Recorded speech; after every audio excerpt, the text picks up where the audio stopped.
Alrighty, working with recall. So our first session of recall, I've got a 15-foot leash and some treats, and I'm just gonna walk the dog around, loosen the dog up, trying to get the dog to leave me. And you're gonna see here the dog's gonna run actually away from me, and all I want to do is when the dog gets away from me, pop the leash, a little pop, get the dog's attention. The dog comes back excitingly, reward the dog with food, pet, praise, love. Release the dog to leave you again. Again, call him back. If he runs off, we don't want the dog to bolt off when he leaves us. We want him to walk away. If he bolts off, he's learning to just run away from us, and it's going to be hard to catch him later. So we want to make sure if it's a bolt, right away we call him back. Making sure we reinforce with food every time he does come back and praise and reward him for doing good.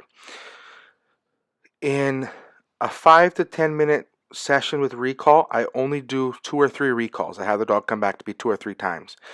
If I do a 45-minute walk with a 15-foot leash and some treats, I want to do a recall every 5 minutes, 10 minutes. I don't want to overdo the recall. What you're going to happen is you're going to have a dog like this where it's going to, after 2 or 3 recalls in a short session, the dog is going to consistently follow you around, anticipating a treat coming. So you want to make sure you don't overdo the treats and overdo the recall. Now, as you can see, I'm walking back towards the camera with the dog, and I'm pretty much just letting him walk away, do his own thing.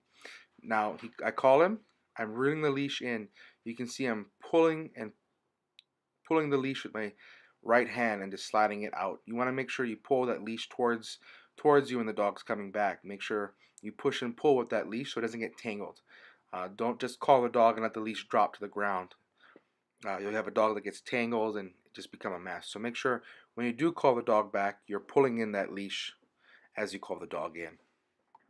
So reinforce the dog, play, loosen yourself up. You can see here I'm running with the dog, having fun with him. That's very important to have fun with your dog in training session and make sure you reinforce those recalls and behaviors that you really want. So you can see I'm playing with him, getting low, petting him. It's a good thing to also, when you call the dog back, when you're into a few sessions, start teaching the dog to sit next to you. Every time you call the dog, ask him to sit and reinforce that behavior. It's a good tip that you can do later on that will prevent the dog from bolting away from you during recall. So keep that in mind.